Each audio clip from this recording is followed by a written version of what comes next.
El tema de hoy es El libro de Éxodo, segunda parte. Vamos a continuar esta serie de mensajes sobre el libro del Éxodo. El libro del Éxodo, el segundo libro de Moisés, es el libro donde Dios saca a su pueblo de algo y lo mete en algo diferente.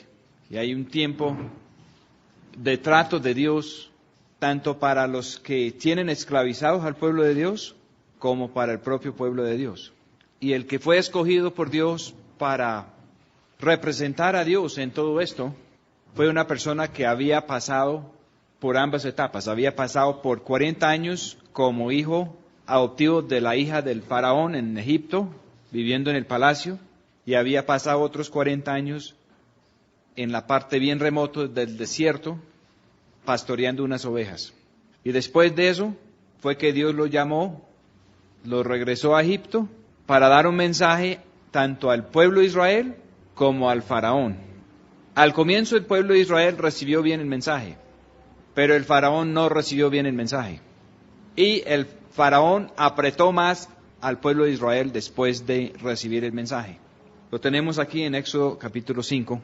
Después de esto, Moisés y Aarón entraron a la presencia del faraón y le dijeron: el Señor Dios de Israel dice así: deja ir a mi pueblo a celebrarme fiesta en el desierto. Varias cosas aquí. Muchas personas piensan que ir a adorar al Señor a la manera de Dios nos va a quitar la alegría y que va a ser todo lo contrario a una fiesta. Y hay muchas personas religiosos que tienen sus eventos religiosos y la persona que no va, entonces lo manipulan con sentimientos de culpa para que vaya. Y a los que van, están ahí en esos actos interminables pensando a qué hora se va a terminar esto. Pero el Señor comienza el uso de una palabra aquí en la Escritura, que es la palabra fiesta. La palabra fiesta ha perdido mucho de su valor original porque ahora nosotros pensamos que una fiesta es una parranda, es una cuestión donde el hombre natural, el hombre carnal se desenfrena. Pero en el camino de Dios, como vamos a ver aquí en el libro del Éxodo y en los otros libros de la Escritura, el camino de Dios tiene que ver con unas fiestas muy importantes a Dios. Y las fiestas de Dios son para celebrarlas. Y el llamado al pueblo de Dios, que estaba de esclavo en Egipto, era para ir 3 días de camino a celebrar una fiesta a Dios. El faraón se enojó y él complicó más el trabajo porque él dijo: seguramente son ociosos y no tienen suficiente trabajo porque quieren ir que a celebrar una fiesta. La otra cosa aquí es en el verso 2: y el faraón respondió: ¿quién es el Señor para que yo oiga su voz y deje ir a Israel? Yo no conozco al Señor, ni tampoco dejaré ir a Israel. Israel es el nombre de Dios sobre un pueblo. Antes había un faraón en Egipto que conocía a José, y José representaba al Señor. Y bajo el gobierno de José, Egipto llegó a ser la potencia mundial de su época. Pero ahora había un faraón que no conocía al Señor ni a José, y había esclavizado el pueblo de Dios. El faraón después resulta con magos y con personajes que pueden hacer milagros con un poder sobrenatural que no es de Dios. Y esto es el problema que tenemos con la raza humana, que han habido momentos en la historia humana cuando se ha puesto a Dios en el lugar que le corresponde. Pero gran parte de la historia humana ha sido todo lo contrario, donde ha habido otro personaje que ha tenido el primer puesto ante los gobiernos de los hombres. Y este personaje se llama el príncipe de este mundo, o el Dios de este mundo. Y no es el Dios del cielo, no es el Dios que creó la tierra y los cielos. Es un impostor. Y él puede obrar en lo sobrenatural hasta cierto punto, que vamos a ver hasta dónde llega él.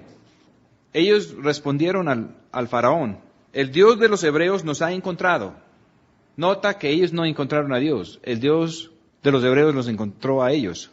Por tanto, nosotros iremos ahora camino de 3 días por el desierto, y sacrificaremos al Señor nuestro Dios para que no nos encuentre con pestilencia o con espada.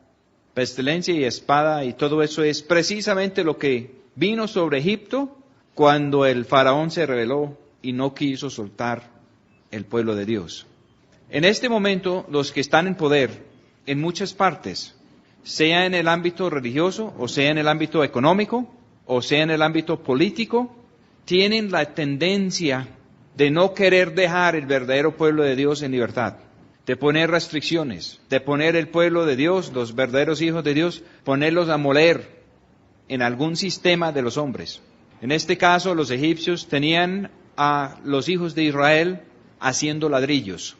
Más adelante en la Escritura, en varias partes, refiere a lo de Egipto como un horno de hierro ardiente, que el Señor los sacó de allá, que en vez de tener su libertad, estaban ahí horneando ladrillos todos hechos en molde.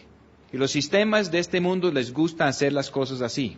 Ahorita con lo del huracán Katrina, una de las excusas, una de las razones que da el gobierno federal de los Estados Unidos de no poder responder de inmediato ante la situación de las personas que estaban desamparados, sufriendo y hasta sin agua, en condiciones terribles, era que no podían enviar los socorristas de la Guardia Nacional y de otros sin darles un entrenamiento primero.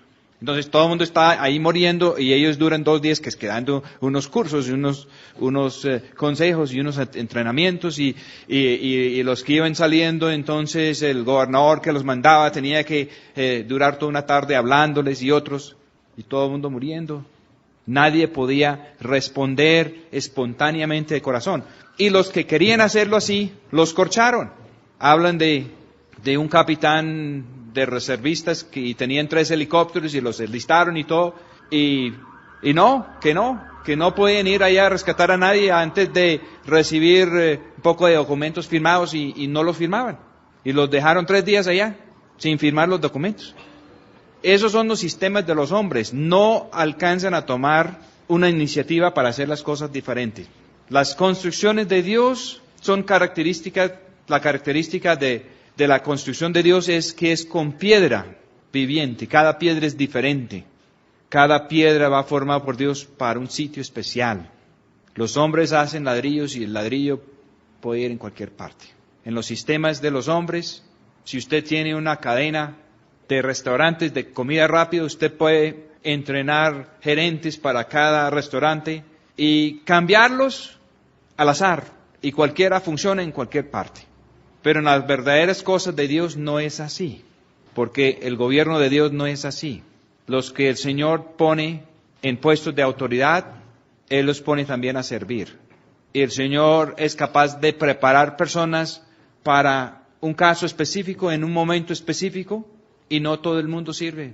Hay situaciones únicas para cada uno de nosotros, y si nosotros no respondemos como Dios quiere, en el momento que Él quiere, esas son oportunidades que se pueden perder hasta para siempre. Entonces, ¿qué hizo el faraón? Templó la cosa. El faraón representa la raza humana, que a veces ha reconocido a Dios, a veces no lo ha reconocido. Y el faraón que no conoció a José, el faraón ahora que dice que no conoce al Señor, cree en hacer las cosas a la fuerza, y él quiere manejar el pueblo de Dios como esclavos. No solamente eso, sino que quería hasta matar a los niños. Tenemos un sistema ahora suelto en el mundo que también quiere matar a los niños. La fuerza detrás de los abortos en los Estados Unidos y en otras partes es muy, muy grande. La fuerza también en algunas partes donde están comenzando a aprobar matrimonios homosexuales. Eso termina también siendo una política en contra de los niños. El faraón ya estaba en contra de los niños. El faraón tenía el pueblo de Dios como esclavos. Y el faraón, con su corazón duro, cuando entró en contacto con Dios, lo que Dios hizo fue endurecer más su corazón. El contacto con Dios hace uno de 2 cosas. O la persona se ablanda o la persona se endurece. Y cuando alguien se endurece, eso da más oportunidad para Dios. Pero no se ve a corto plazo. A predicar el mensaje de la fiesta de los tabernáculos, que es el mismo mensaje del tabernáculo de David, de que cada individuo puede tener un contacto directo, personal, con Dios, sin intermediarios, y sin la necesidad de aparatejo religioso, aún cosas religiosas que Dios había ordenado en el pasado. Al predicar esta clase de cosas, las cosas no mejoran de inmediato. Cuando David apareció en escena y mató a Goliat, el mismo día que mató a Goliat, la cosa comenzó a ponerse grave con Saúl. Y por haber emprendido el camino verdadero de intimidad con Dios, David tuvo que aguantar muchos años de persecución. Fue lo mismo en la vida de José. Saúl fue escogido basado en sus dones. Él no era un pastor. Él no tenía corazón para las ovejas. Él ni siquiera tenía la valentía para enfrentar a Goliat. Saúl era un arriero de asnos. Él era más grande que los demás en Israel y él era el mejor que había para dominar asnos. Y aún sus asnos se le habían perdido. Y cuando fue a buscar los asnos, se perdió él también. También quedó perdido. Y en esas condiciones se dio con el profeta. Lo de David fue muy diferente. Parece que siempre el Señor pasa su pueblo por una etapa como el de Faraón que no conoció a José, como el de Saúl y tantos otros ejemplos en la Escritura, antes de hacer las cosas al derecho. Y aún después de hacer las cosas al derecho, hay problemas, como vamos a ver en el curso de este libro. Fueron al Faraón con la palabra de Dios, mostraron los señales. La vara de Aarón se convirtió en culebra. Los magos del Faraón hicieron lo mismo. La vara de Aarón convirtió en culebra, tragó a las otras varas. ¿Y qué hizo el Faraón? Se endureció más. Dice en el original que los egipcios les quitó a los israelitas la hornija. En otras Biblias está mal traducido, dice que la paja, y piensen que era una paja que estaban mezclando en los ladrillos. Pero los ladrillos de Egipto, de todas esas obras, no tienen paja. Y algunas personas han dicho que la Biblia no es auténtico, por eso, pero está mal traducido. La hornija era que como estaban en un territorio semidesértico, no habían bosques, entonces para quemar los ladrillos tenían que recoger rastrojo y quemarlo en el horno. Y antes el faraón había suministrado hornija para hacer los ladrillos. Pero después del problema, no. Exigieron la misma cantidad de ladrillos y todo el mundo tenía que recoger leña por todas partes. Y la leña de Egipto no era muy buena. Era madera muy delgado, porque estaban en un desierto. Tenían que andar por el largo y ancho de Egipto, todos los de Israel, recogiendo hornija, y les daban duro. Pero eso también hizo que todo el pueblo de Egipto conoció el problema del pueblo de Israel. Y como vamos a ver más adelante, cuando llegó el momento de salir de Egipto, los egipcios fueron generosos con el pueblo de Israel. El problema no fue tanto con los egipcios, el problema fue con el faraón, que estaba muy duro. En los sistemas de los hombres, cuando los sistemas de los hombres se van para donde no es, muchas veces, muchos que participan en esos sistemas quisieron hacer algo diferente, pero no saben qué hacer. Ahora cuentan historias conmovedoras de policías, de personas del gobierno que casi se enloquecen. Algunos cometieron suicidio. Viviendo los momentos después del huracán, dicen que un policía no quiso vivir más después de que pasó una señora con un bebé que no había tenido agua en 3 días y él no podía hacer nada. Así eran muchos de los egipcios bajo el faraón. Ellos estaban metidos en una situación donde ellos no podían solucionar el problema. Pero cuando hubo el momento de despedir al pueblo de Israel, muchos de los de Egipto entregaron, dice la Escritura, vasos de oro, vasos de plata y muchas otras cosas. Inclusive, muchos egipcios se fueron con Israel cuando salieron. El Señor está queriendo hacer un cambio de gobierno en el mundo. Y la solución no es la democracia. La democracia es peor aún que el sistema del faraón. En el sistema del faraón había una sola cabeza terco. En la democracia hay muchas cabezas. Estados Unidos se cree en su época dorada en este momento.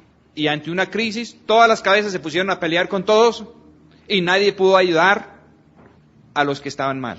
Están tratando de compensar la cosa ahora y hay muchas personas de buen corazón que quieren ayudar y que están ayudando.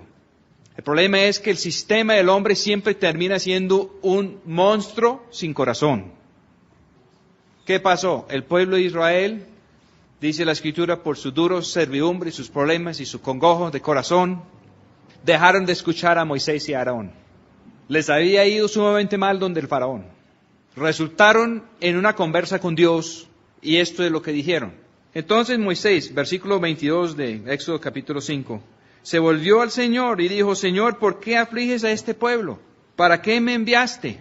Porque desde que yo vine al faraón para hablarle en tu nombre, ha afligido a este pueblo y tú tampoco has librado a tu pueblo. Moisés llegó aparentemente con toda la bendición de Dios y con toda la capacidad y con señales y milagros y todo, y lo único que sucedió fue agravar 100 veces más el problema. Y eso es lo que pasa siempre cuando se enfrenta esta clase de monstruo. Al comienzo la cosa no va a mejorar. Las personas que han comenzado a caminar con el Señor en algo diferente, al comienzo la cosa se pone más difícil. El enemigo se pone más grave. Pero es cuando el enemigo reacciona que Dios puede hablar y que Dios puede actuar.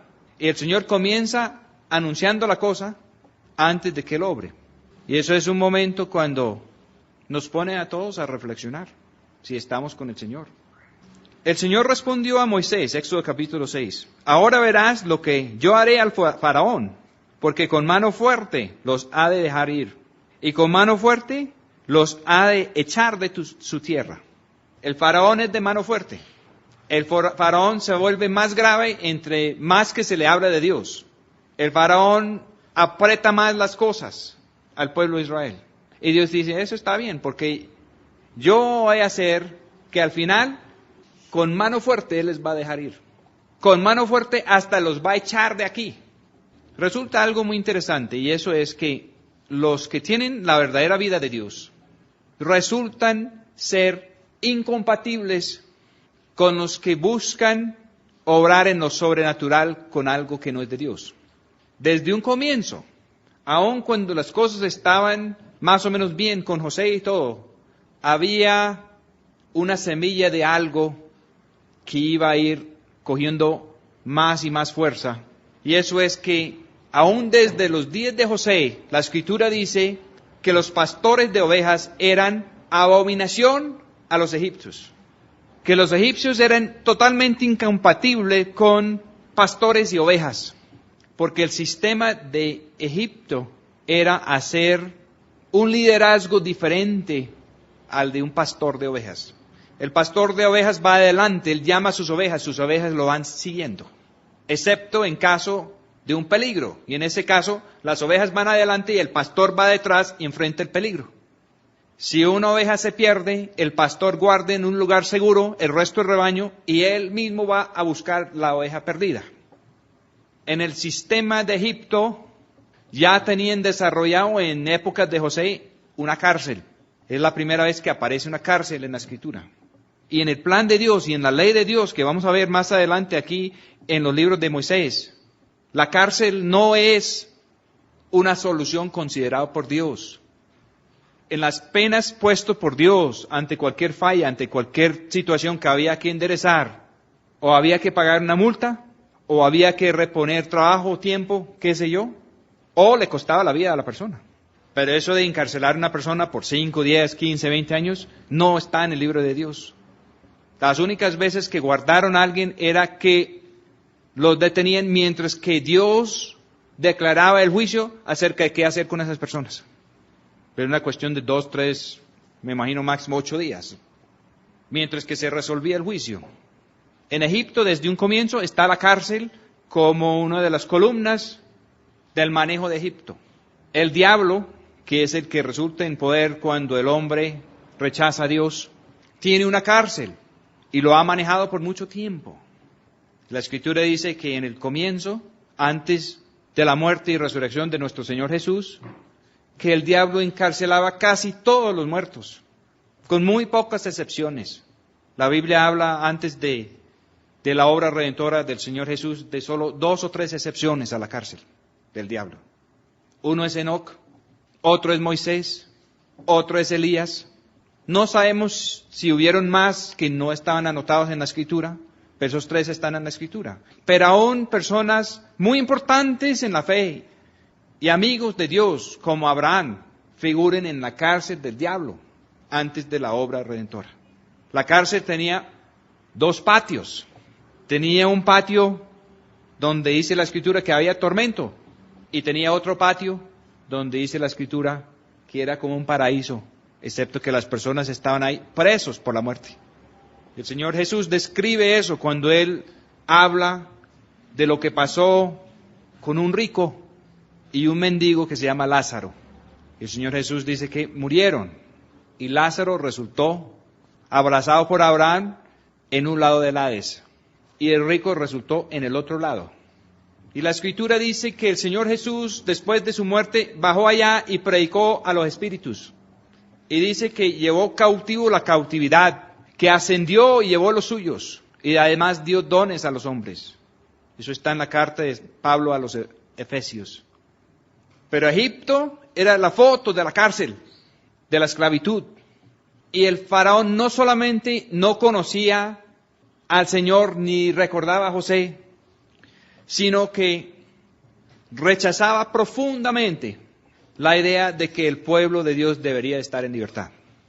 Y aun cuando los tratos de Dios, que desde un punto de vista eran plagas, y desde otro punto de vista el Señor dice que son maravillas, producían un arrepentimiento superficial en el faraón, pero no duradero. Y otra cosa a tener en cuenta es que, aunque el pueblo de Dios había pasado por mucho sufrimiento, por mucha esclavitud, por muchos problemas, muchos de ellos hasta arriesgando sus vidas para salvar los niños, que los primeros 3 plagas o maravillas afectaron tanto al pueblo de Israel como al pueblo de Egipto. Solo hubo diferencia, o mejor dicho, diciéndolo mejor, la diferencia comenzó a partir del 3. Los magos del faraón lograron duplicar las primeras 2 cosas. Ellos también lograron convertir el agua en sangre, y ellos también lograron sacar ranas del agua convertido en sangre. Pero ya cuando las carcasas muertas de las ranas comenzaron a producir piojos que picaron a todos, dice la Escritura que ellos no podían hacer eso. Yo estoy convencido que estas cosas sucedieron en la realidad, pero también están para demostrar realidades en el mundo espiritual. En el libro del Apocalipsis, al tiempo final, cuando el Señor quiebra para siempre el sistema de este mundo, Él comienza con un plan de redención. Él comienza abriendo unos sellos de un rollo escrito por dentro y por fuera, que es el título de la tierra y de nosotros. Y Él es el único que puede abrir el rollo, porque dio su vida, pagó el rescate con su vida. Y Él ahora tiene derecho de abrir el rollo y de restaurar las cosas. Y la restauración de las cosas comienza al revés de nuestro pensamiento humano. Comienza una situación con unos caballos que parece ser un juicio terrible. Y en realidad el Señor tiene que tratar la parte carnal en nosotros, tiene que sacarnos debajo del gobierno de nosotros para ponernos bajo el gobierno de Él. Y los que reciben esos tratos en el Apocalipsis terminan muertos y debajo del altar del cielo. Y luego se abren los cielos y todos los que quedan buscan esconderse como puedan. Y Él habla de sellar, de poner una marca de Dios en cierto pueblo, con una lista que parece ser la lista de los hijos de Israel, pero tiene unas diferencias que hemos mencionado en mensajes anteriores. Luego comienzan las trompetas. Las trompetas es el mensaje a la manera de Dios.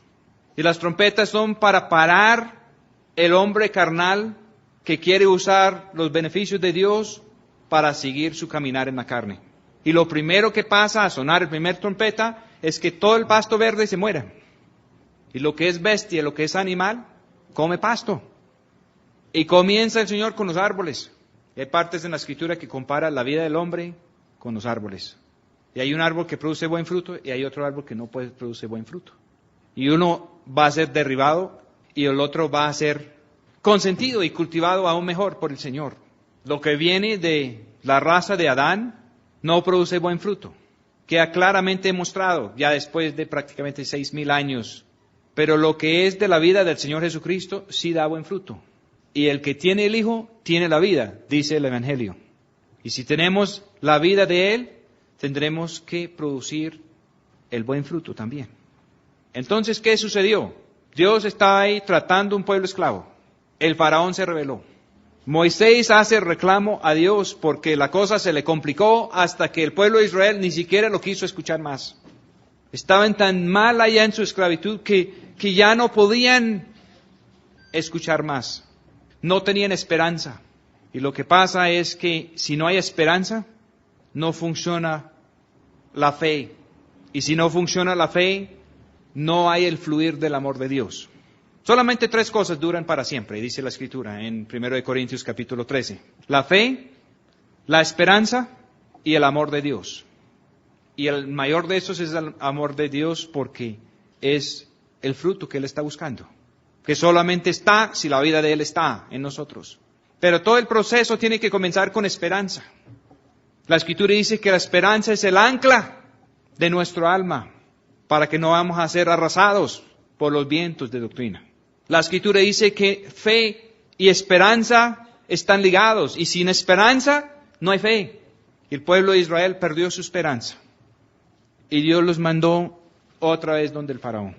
Hay algo que el Señor puede hacer por nosotros aun cuando nosotros no podemos responder bien.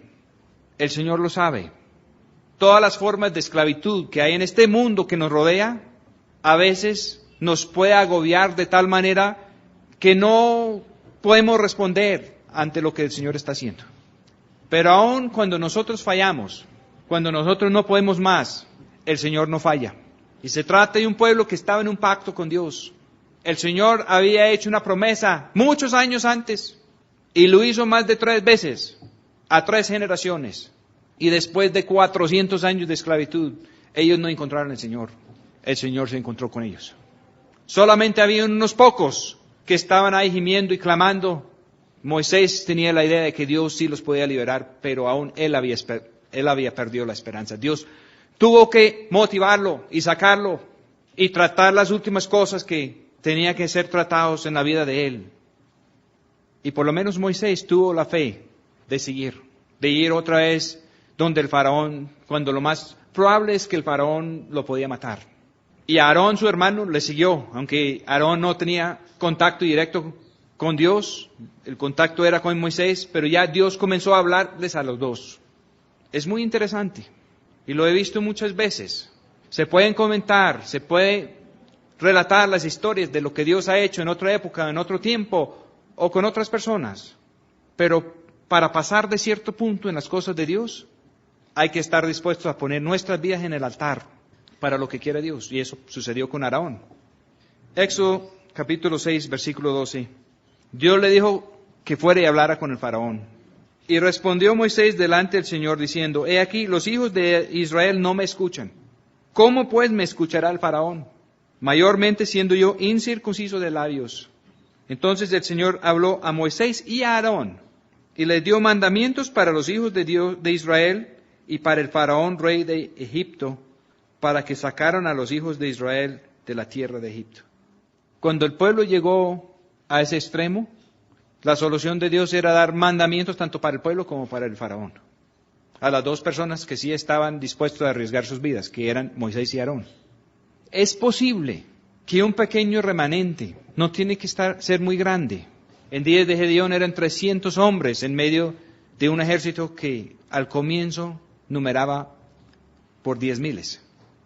El Señor no necesita una cantidad grande de personas. Él solamente necesita un grupo pequeño. Él habla en otras partes de la Escritura de una manada pequeña.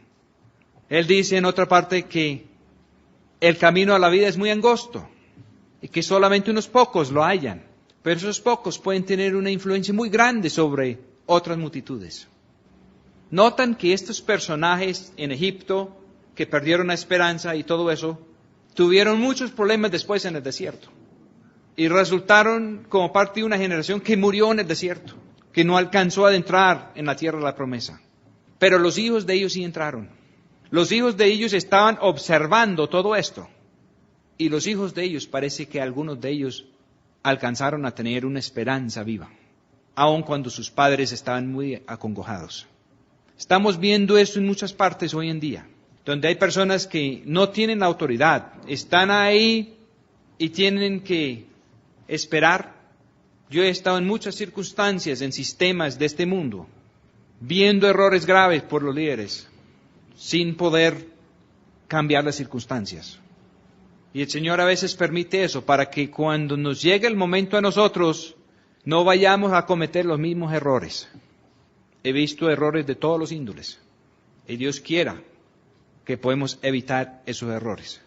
Muchos de nosotros que hemos pasado por muchas cosas, no tenemos la respuesta de qué hacer. Pero sí hemos aprendido muchas cosas que no se deben de hacer. Sabemos que ciertas cosas no se deben de hacer. Y solo el Señor en el momento nos puede mostrar qué debemos de hacer. Estuve leyendo un libro que tengo en la casa sobre documentos de la iglesia cristiana, desde el primer siglo en adelante. Y es increíble lo rápido que los hombres se pusieron a discutir temas de teología y de creencia y a pelear sobre eso con mucha elocuencia humana, y al mismo tiempo perdieron y menospreciaron cosas básicas de corazón en cuanto a trato y al comportamiento con otras personas. Y rápidamente cayeron en el error que ellos tenían que imponer orden y resultaron tratando de imponer orden y tratando de hacer cosas que solamente Dios puede hacer. Y cuando nosotros nos ponemos en lugar de Dios a hacer lo que solamente Dios puede hacer, es un problema muy grave. Dios quiere que nosotros hagamos lo que Él nos manda hacer y que veamos que Él haga lo que solamente Él puede hacer. Y es muy interesante lo que pasa ahora después de esto, porque en vez de continuar con el relato, prácticamente el resto del capítulo está dedicado a la línea de Moisés y Aarón en cuanto a sus antepasados, que ellos son los representantes de la tribu de Leví. Cuando alguien está en esclavitud, en tiempos antiguos, correspondía a la persona mayor de la casa tratar el asunto de la redención. Y para la tribu de Leví, los indicados eran Moisés y Aarón, y ellos eran los que Dios mandó para allá. Y termina diciendo, en el verso 28, cuando el Señor habló a Moisés en la tierra de Egipto, que esto era la descendencia. Había llegado hasta ahí y Moisés y Aarón eran los responsables. Entonces el Señor habló a Moisés diciendo, yo soy el Señor, di al faraón rey de Egipto todas las cosas que yo te digo a ti. Y Moisés respondió delante del Señor, he aquí, yo soy incircunciso de labios, ¿cómo pues me ha de oír el faraón? Con eso él quería decir que él no hablaba bien como los buenos oradores de la tierra. Leyendo los documentos de la iglesia del primer siglo, del segundo siglo, del tercer siglo, documentos de Clemente de Roma, de Ignacio, de Sirenos, de otros, eran brillantes, eran excelentes para expresarse. Y seguramente algunos de ellos conocían algo de Dios, pero desviaron el pueblo de Dios a un punto en el cual el individuo ya no era animado por sus líderes a tener un contacto directo con Dios. Ellos querían tener el contacto con Dios y administrarlo. ¿Cuántas personas no han habido a través de los últimos 2000 años que eran como Moisés, incircuncisos de labios, y nadie escribió sus discursos y no tenemos acceso a lo que hacían y lo que decían, pero seguramente lo sabían y muchos. Los documentos de la iglesia tienen que ver con muchas polémicas de doctrina y terminan en concilios y haciendo canon de cosas obligatorios y credos de creencias, donde hasta mataban a la persona que no creía eso. Y los credos rápidamente comenzaron a incluir cosas que no están en las Escrituras. Comenzaron a pensar que eran los actos. Temprano en la historia de la iglesia comenzaron a decir, como parte oficial de la doctrina, de que lo importante eran los actos religiosos y el centro era la Eucaristía. Y que la persona que administraba la Eucaristía, que no importa si era limpio o si no era limpio, que eso venía de Dios y Dios cuadraba eso. Que ahí había un misterio que nadie podía explicar. Dios no mandó cualquier persona ante el faraón. Él mandó un hombre que había tenido 80 años de trato de Dios. Y la escritura más adelante dice que Moisés era el hombre más humilde ante la faz de la tierra en esa época. Y eso fue la persona que Dios envió allá. Y la escritura dice en otra parte que nunca hasta ahí había un caso como un hombre que como Moisés hablaba cara a cara con Dios. Y para lo que el Señor está haciendo en este tiempo final, Él no va a mandar cualquier persona o cualquier clase de personas a esto. Él va a mandar personas que han recibido los tratos de Dios y que están listos y dispuestos, disponibles cuando el Señor quiere multiplicar la cosa. Porque el Señor dice aquí que Él quiere multiplicar sus maravillas en Egipto. Y multiplicar sus maravillas, ¿qué es? Multiplicar sus señales y maravillas. Señal porque es señal de lo que el Señor va a hacer con nosotros también. Y maravilla porque terminó liberando el pueblo de Dios. Y en vez de tener un solo hombre, Moisés, libre para hacer la voluntad de Dios, resultó con todo un ejército de más de medio millón de personas. Cuando llegamos al libro de los Números, se comienza a explicar eso. Y no era un solo ejército. En Números habla de 4 ejércitos de Dios ahí. Y por eso Él dice que Él es el Dios de los ejércitos. Y cuando Moisés dice que Él no puede, mire lo que dice Dios aquí. Éxodo capítulo 7.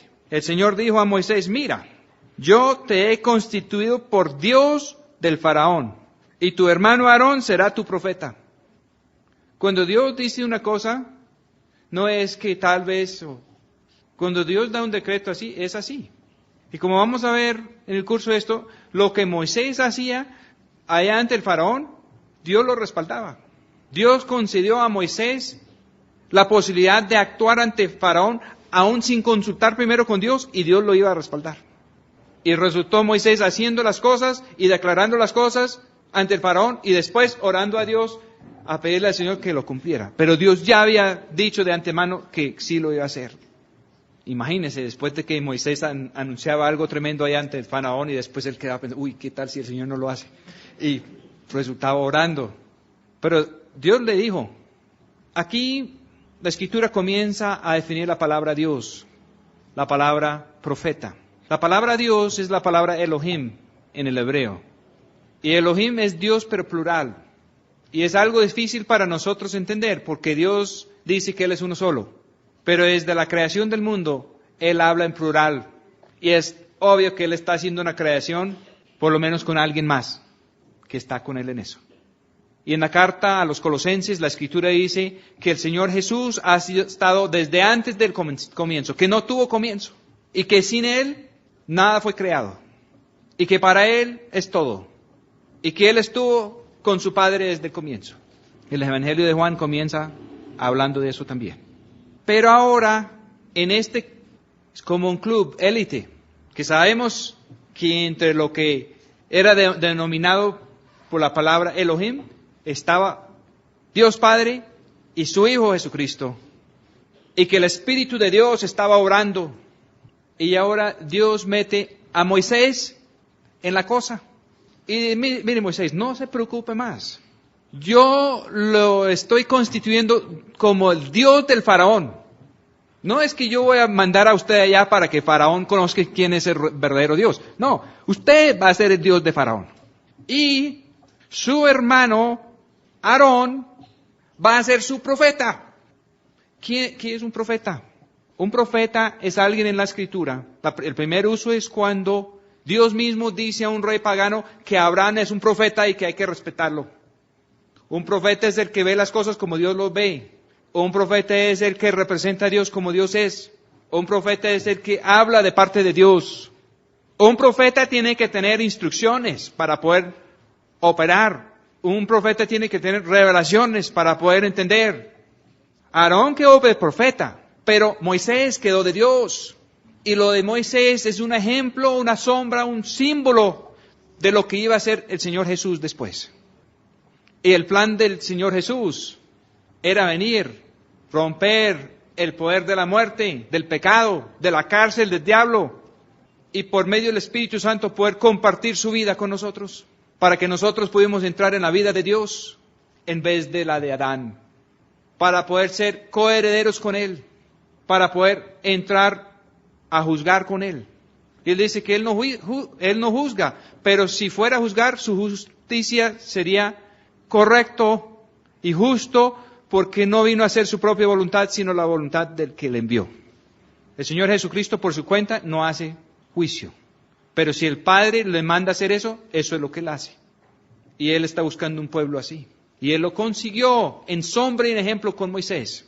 Porque Moisés no fue donde el faraón ni donde el pueblo de Israel a hacer su propia voluntad. Fue con temor y temblor para hacer lo que Dios le había mandado hacer. Y aún así, en medio de la cosa, no sabía qué hacer. Y mire cómo es el corazón de Dios. Dios le dice aquí, mire Moisés, esto es lo que hay que hacer. Está en su corazón.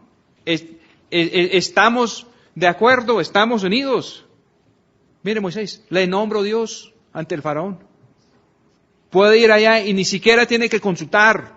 Y todo lo que usted ordena se va a hacer. Eso es muy importante. Y el Señor siguió respaldando a Moisés, aún en el momento del error de Moisés de golpear la segunda vez a la roca. El Señor no hizo que al hacer eso que le fallara la cosa. No, la roca volvió a dar agua. Pero el capricho de Moisés ante el pueblo, Dios tuvo que tratarlo después. Pero lo hizo a solas después con Moisés. Y las consecuencias eran también graves para Moisés. Moisés tuvo por lo menos una falla, pero el Señor Jesucristo no. Y el Señor Jesucristo viene a morar en nosotros. Tú dirás todas las cosas que yo te mandare, y Aarón tu hermano hablará al faraón, para que deje ir de su tierra a los hijos de Israel. Y yo endureceré el corazón del faraón, y multiplicaré en la tierra de Egipto mis señales y mis maravillas. Faraón tenía un corazón muy terco, muy duro. El Señor lo endureció más, con el fin de multiplicar sus maravillas y sus señales. ¿Qué pasó? Por el hecho de endurecer más al faraón y hacer que había que aplicar una fuerza mucho más grande para moverlo, y cuando por fin el faraón los echó, se fueron todos. Fuera de eso, muchos egipcios se fueron también. Si hubiera sido fácil la cosa al comienzo, solamente los más valientes hubieran ido con Moisés. Y el faraón intentó de todo. Él dijo, bueno, vayan solo los varones. Bueno, después dijo, váyanse todos, pero dejen sus animales.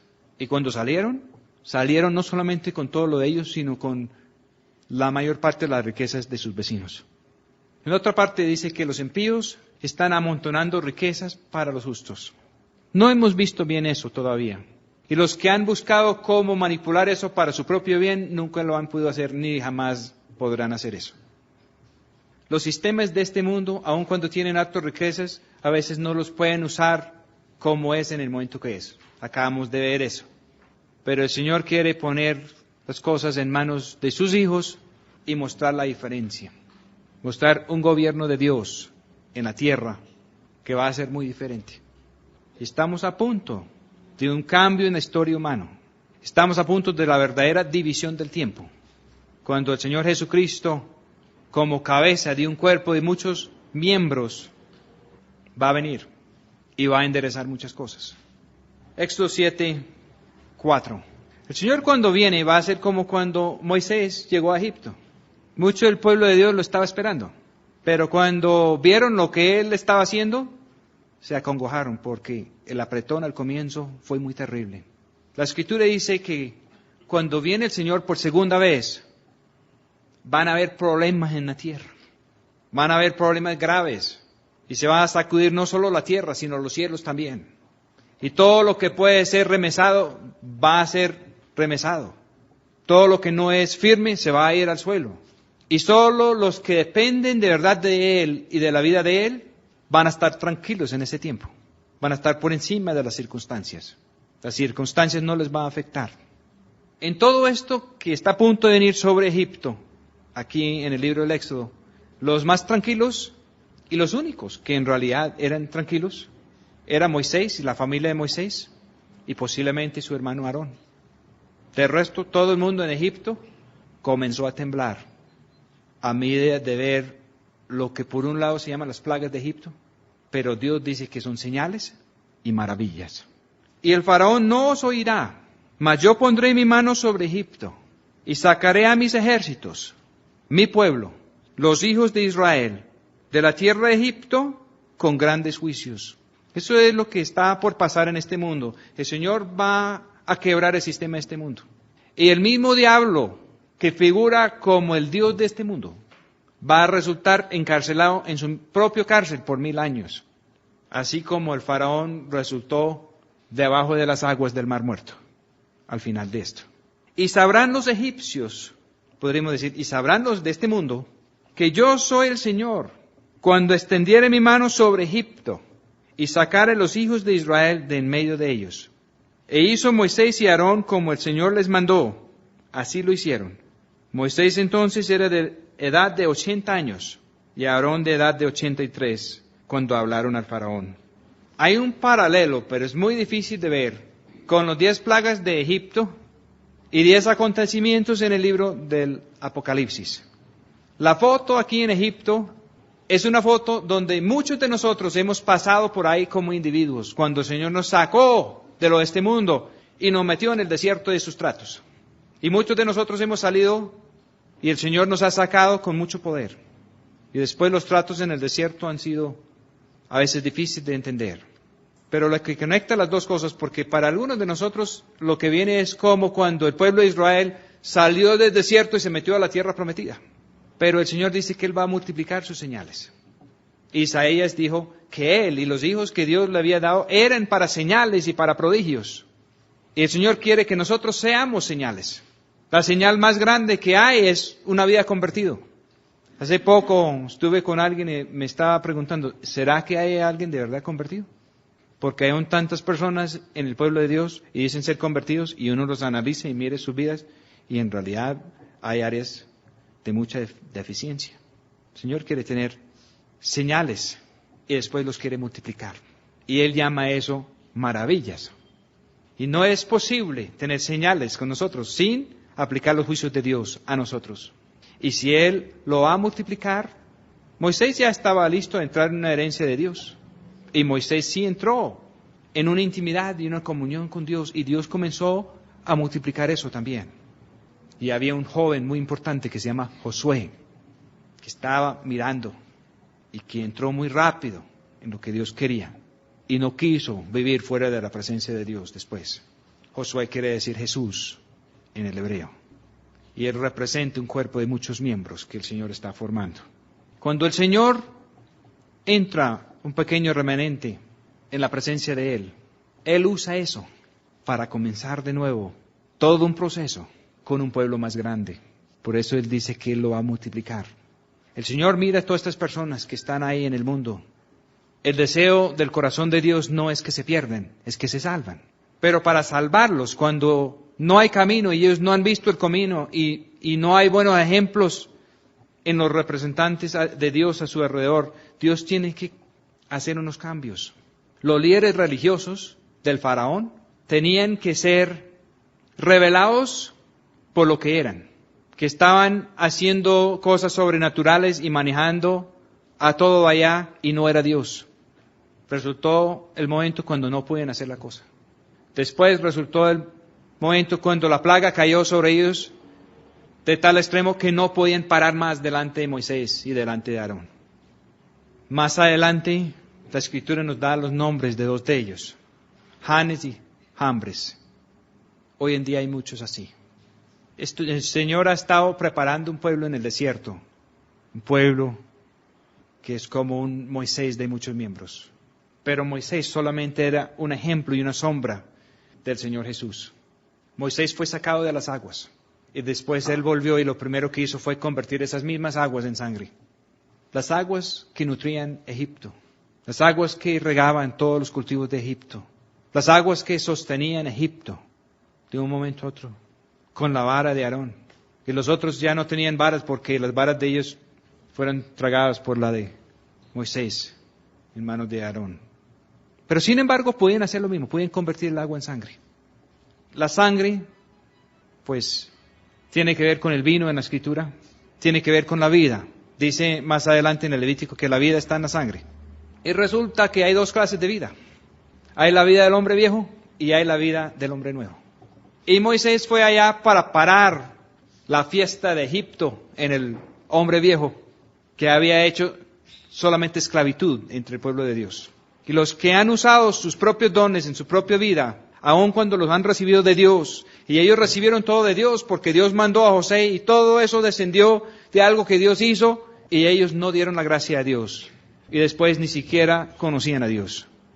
Y el Dios que vinieron a conocer se llamó Moisés. Y Dios llegó allá, y era Moisés.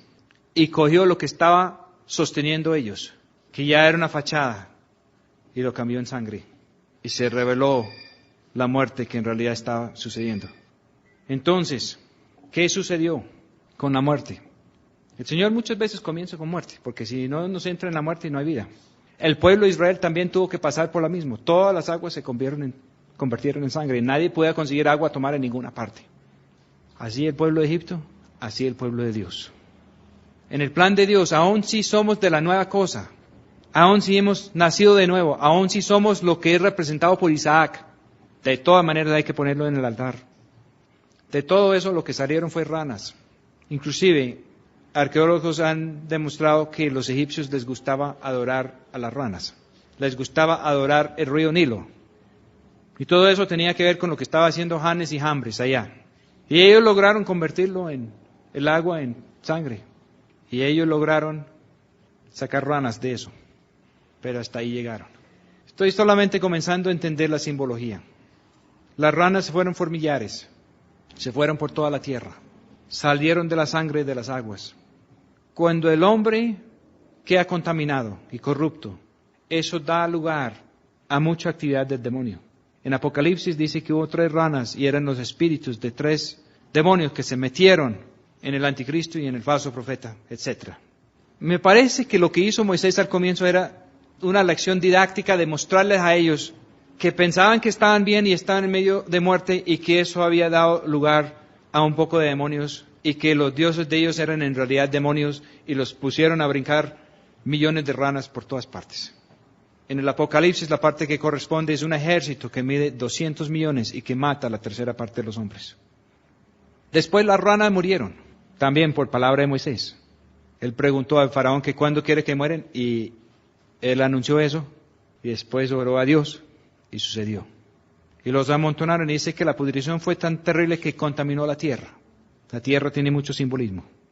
Y ahí de eso, el polvo de la tierra comenzó a convertirse en piojos y a picar a todo el mundo. Y ahí fue cuando los magos del faraón no podían. Dijeron, esto tiene que ser Dios porque ya no podemos. Esta raza de Adán es muy corrupto. Las buenas ideas del hombre, el río del humanismo, en realidad está destruyendo muerte. Y eso está dando lugar al demonio. Y esas ranas están por todas partes y Dios está por entrar a remediar eso. Y la pudrición que se va a revelar es muy grande. Y las consecuencias para todos es muy grande. Y quedaron sumamente incómodos todos bajo esas picaduras de piojo. Y eso afectó tanto a los de Israel como a los egipcios. Todos nosotros hemos resultado con las consecuencias de toda esta corrupción de la raza humana. Aún por ser pueblo de Dios, no podemos evitar las picaduras de piojo. Nos volvemos más viejos. Todo nuestro ser humano comienza a tener dolores y tener problemas. En Romanos capítulo 8, Pablo dice que toda la creación está gimiendo, esperando la manifestación de los hijos de Dios. Así quedó todo allá en Egipto y Dios comenzó a manifestarse. Si vamos al Apocalipsis, después del segundo ay, en eso es cuando Dios manda otra clase de ángel, ya con el rollo abierto, con un pie sobre la tierra y un pie sobre el mar, revestido en una nube, con arco iris encima, que es el pacto con Dios, el cuerpo de Cristo unido a su cabeza. Y de ahí salen 2 testigos. Y el ministerio de esos 2 testigos causa una aflicción muy tremendo sobre todos los de la tierra, tanto que reaccionen y los matan. Cuando la 7ª trompeta en Apocalipsis, que corresponde a la 3ª plaga en Egipto, la Escritura habla de resurrección. La Escritura habla de los reinos de este mundo viniendo abajo. Aún en la sombra, en la foto, al comienzo, cambia el trato. A partir de ahí, las plagas que quedan son para el pueblo de Egipto terco y para el faraón. Y el pueblo de Dios queda completamente libre. No les pasa nada a sus ganados, Cuando en Egipto hay granizo, allá no. Cuando en Egipto nadie puede ver nada, en el pueblo de Dios tiene luz. Cuando en Egipto hay moscas, allá en Gosén no hay moscas. Y cuando mueren todos los herederos de Egipto, los que están bajo la sangre, bajo la vida del Cordero, se salvan entre el pueblo de Dios. Lo de Egipto es una foto pequeña, es un ejemplo, es una sombra de algo que Dios ha estado haciendo con muchas personas en mucho tiempo, de sacarlos del sistema de este mundo, de ponerlos bajo los tratos de Dios, para que puedan entrar en la herencia que tiene Dios. Moisés no es el único que va a recibir esa clase de trato. El Señor Jesús va a estar a la cabeza de todo un grupo de vencedores así, en el tiempo final, dice la Escritura. Vamos a orar. Señor, permita que la esperanza que hay en la vida suya pueda fluir de nuevo entre el pueblo de Dios. Permita, Señor, que podamos aprender de las lecciones del pasado para no repetir los mismos errores. Permita, Señor, que nuestra esperanza en ti puede conducirnos a que su fe fluya en y entre nosotros hasta que la vida suya, el amor suya, echa fuera el temor para que podamos enfrentar el faraón en el momento que es y a la manera que es. Amén. Gracia y paz tengáis de Dios Padre nuestro y del Señor Jesús, el Cristo.